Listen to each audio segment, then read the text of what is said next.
Assalamualaikum warahmatullahi wabarakatuh.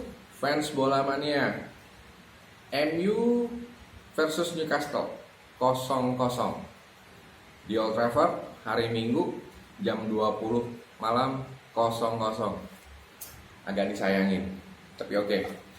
Kita coba review ringan-ringan ala gua. MU turun pakai formasi seperti biasa 4-2-3-1.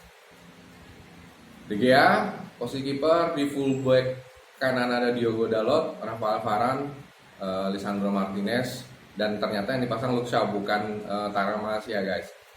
Well, ya ini formasi standar, formasi baku, karena memang skuad kedalaman MU kita harus akuin nggak dalam, nggak banyak. Lalu di gelandang bertahan double pivot Casemiro sama Fred.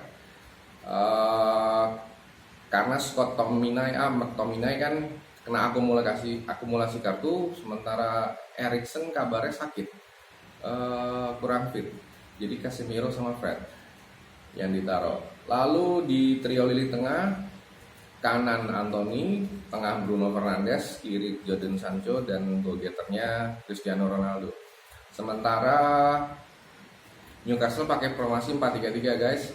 Nick Pope penjaga gawang, fullback kirinya Dan Burn, lalu duet Sven Botman sama Fabian Sarr di center back. Di kanannya ditaruh Kieran Trippier, pemain cawakan. Lalu di tengah ditaruh sama si Eddie Howe adalah Joelinton, Bruno Guimaraes, Sean Longstaff. Trio strikernya Jacob Murphy, Callum Wilson sama Miguel Almiron. Itu line up dari pertandingan tadi malam yang barusan aja antara MU dengan Newcastle.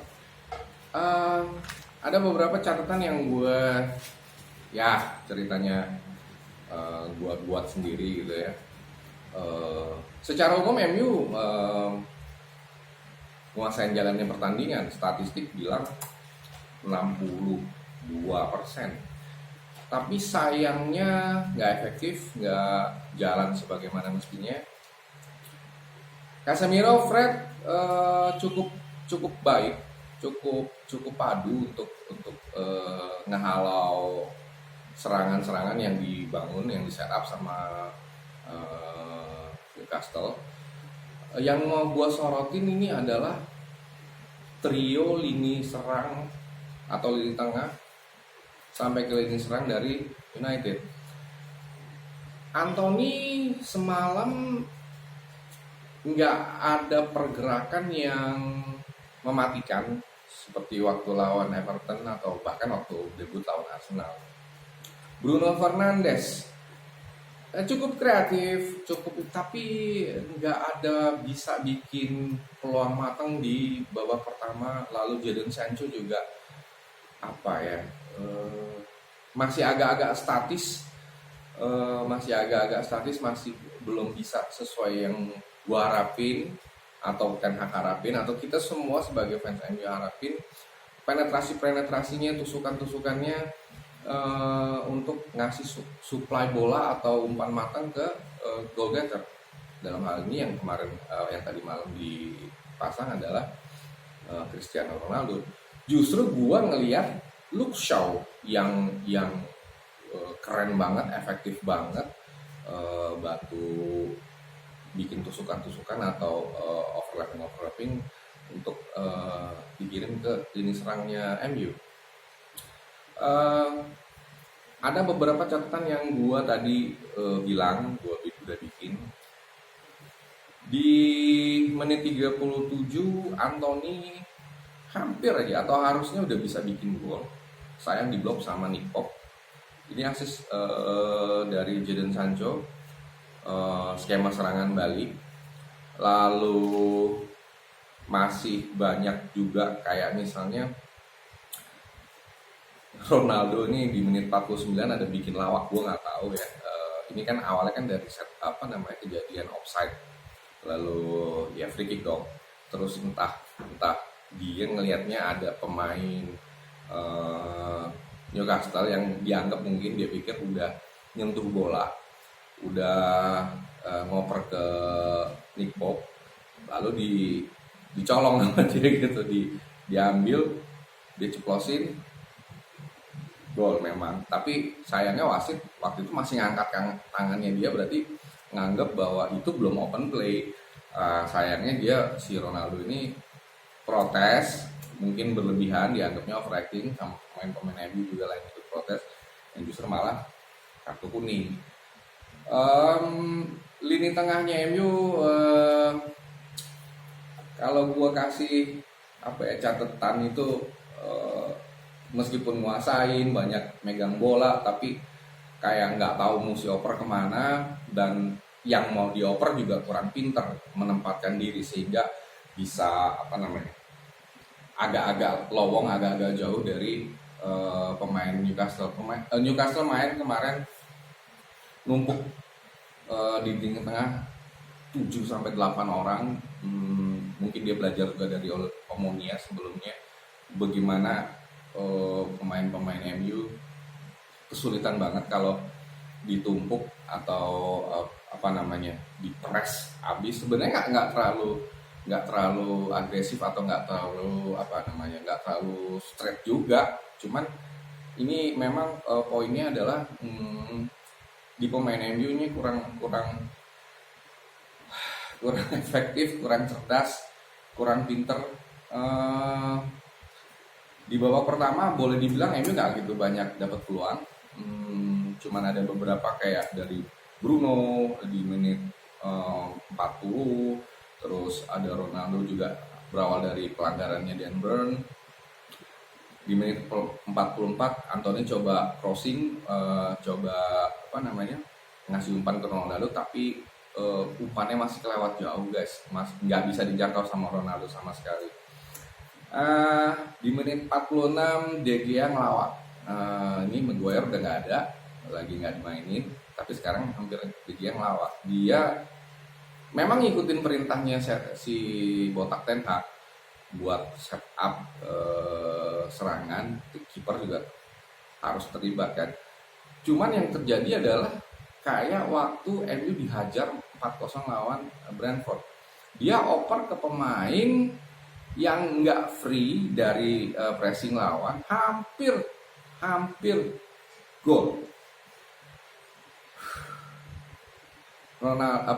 De Gea agak-agak kerasukan rohnya Maguire. Di babak pertama MU cenderung stuck, terus Newcastle juga mainnya luar biasa lewat Bruno Gomes. Dia bisa nahan serangan-serangan dari yang dibangun oleh Sancho, yang dibangun oleh Bruno Fernandes. Tapi sayangnya selalu kalah dalam duel perebutan bola, entah dari open play akhirnya bisa direbut, akhirnya bisa diblok, atau kesalahan-kesalahan yang dibikin sama pemain MU sendiri, salah oper, umpannya nggak pas, nguasain bola tapi lu nggak ngapa-ngapain gitu loh, cuman ngoper. Ya, skor di babak pertama akhirnya masih 0-0. Lalu lanjut ke babak kedua. Di babak kedua ini secara umum memang masih nguasain pertandingan, masih megang ball position. Lalu crossing dari Anthony juga udah beberapa kali dilakukan, dikerjain. Tapi sayangnya pada nggak efektif. Gue gimana ya, istilahnya kesel banget kemarin gue ngelihat permainan dari anak-anak MU ini agak-agak aneh. Ada beberapa yang gue catat, yaitu tadi di menit ke 49 Ronaldo nyeplosin tapi dianggap pelanggaran sama wasit, akhirnya Doi juga dapat kartu kuning. Lalu ini ada yang menarik nih, kemarin kepemimpinan wasit juga gue agak gimana ya. Di menit 57 Sancho sempat diganjel di kotak penalti. Itu jelas body contact guys, body contact banget. Tapi entah gimana wasit nggak tertarik tuh ngasih itu sebagai penalti buat MU. Terus di menit ke 65 Bruno, Nekel, Gumares itu parah sih. Mungkin dia kesel ya karena beberapa menit sebelumnya kan Gumares Nekel dia waktu mau setup ngebikin serangan. Lalu di menit ke-65 68 Casemiro kartu kuning. Itu kelihatan banget dia kesel ya, jengkel, frustasi. Udah 2 kali sebelumnya percobaan di momen yang hampir sama, tapi nggak kena, bolanya masih bisa diambil sama pemain Newcastle. Nah yang di berikutnya hajar habis sama dia. Kacau. Lalu di menit 80 akhirnya Rashford sebentar gue lihat. Oh ya, di pertandingan ini MU cuma bikin satu pergantian pemain ya guys ya. Cristiano Ronaldo ditarik di menit 72 diganti sama Rashford. Ada beberapa momen di mana Rashford sebenarnya punya peluang yang bagus. Yang pertama jelas free kick yang di menit 80, sayang tendangannya melambung. Lalu yang paling banget peluang matang itu yang jelang pertandingan mau selesai, dia diumpan sama Casemiro, dapat crossing, sayang sundulannya masih tipis ngelebar di sebelah kanan gawangnya Nick Pope. Jadi memang di pertandingan ini boleh gue bilang MU sedikit banget punya peluang emas, sedikit banget bisa bikin peluang matang yang akhirnya bisa dikonversi ke gol. Sayap kiri sayap kanannya jalan main, tapi sayangnya begitu harus crossing atau finishing lemah banget. Gue berharap Anthony sama Sancho itu punya kemampuan yang lebih dalam hal penetrasi. Kita tahu tim-tim lain punya strategi untuk istilahnya tuh yang mungkin menganggap secara materi mereka kalah, sehingga strateginya adalah defensif atau ultra defensif. Sehingga lo kalau cuma ngoper nggak bisa. Lo harus punya skill untuk ngelewatin pemain lawan sehingga lo bisa ciptakan peluang atau lo bisa ngegolin. Ini yang kejadian di momen menit ke 70 di mana Diego Dalot itu udah bisa masuk ke kotak penaltinya Newcastle, tapi entah gimana bukannya nge-shoot malah ngoper, entah siapa yang dioper, justru operannya balik jauh ke belakang. Ya, jadinya sia-sia. Gue nggak ngerti apa strateginya atau apa yang diinstruksikan Ten Hag sampai kok harusnya bisa bikin peluang. Dan terakhir di wawancaranya Ten Hag bilang ini harusnya bisa gol, harusnya bisa menang karena kita nguasain pertandingan. Tapi entah gimana pemain-pemain MU cuma ngoper-ngoper doang, bolak-balik nggak jelas, minim peluang. Dan dari sisi Newcastle bukannya tanpa peluang, meskipun mereka kalah secara ball possession 62 berbanding 38 guys. MU itu bikin peluang itu memang atau menguasai pertandingan itu memang lebih banyak. Tapi secara keseluruhan shot on targetnya Newcastle juga nggak jelek. Mereka bikin 4, terus shot off targetnya MU punya 8, mereka punya 5. Sayangnya MU diblok juga lebih banyak. Lalu corner kicknya sama-sama bikin 4 masing-masing itu tim. Jadi Newcastle tuh juga nggak jelek. Newcastle main justru bermain efektif. Selebihnya ya sama-sama kita tahu MU akhirnya dapat 3 kartu kuning. Ronaldo yang pertama gara-gara nyeplosin yang dianggap dianggapnya udah free kicknya itu udah diambil sama pemain Newcastle, udah ternyata belum. Yang kedua Bruno, yang ketiga Casemiro. Sementara Newcastle cuma 1 pemain yang dapat free kick. Ini skema serangan baliknya MU juga cukup lumayan menguasai, cukup lumayan banyak. Tapi sayangnya itu tadi nggak ada yang efektif, sehingga finishingnya juga sayang banget. Gua berharap terakhir itu tadi yang di mana momennya Rashford itu harusnya bisa bikin gol. So kurang lebih pertandingannya berjalan cukup menarik. Sayangnya MU nggak banyak bikin peluang emas. Ada 15 kesempatan gol tapi nggak ada yang greget. Sementara Newcastle punya 9. Tendangan bebasnya juga sayangnya nggak ada yang on target. Dan yang paling hebatnya kalau dari gue lihat dari sisi Newcastle, mereka punya kemampuan untuk meredam atau merebut bola, baik dari open play, setup yang dibangun pemain MU, maupun dari set piece atau bola mati. So dengan pertandingan atau hasil pertandingan 0-0 ini, MU masih ketahan, poinnya masih ketahan di masih di posisi kelima ya. Newcastle juga sama, masih di posisi ke-6. MU sekarang poinnya 16, hasil dari 9 kali main, 5 kali menang, 1 kali seri, 3 kali kalah.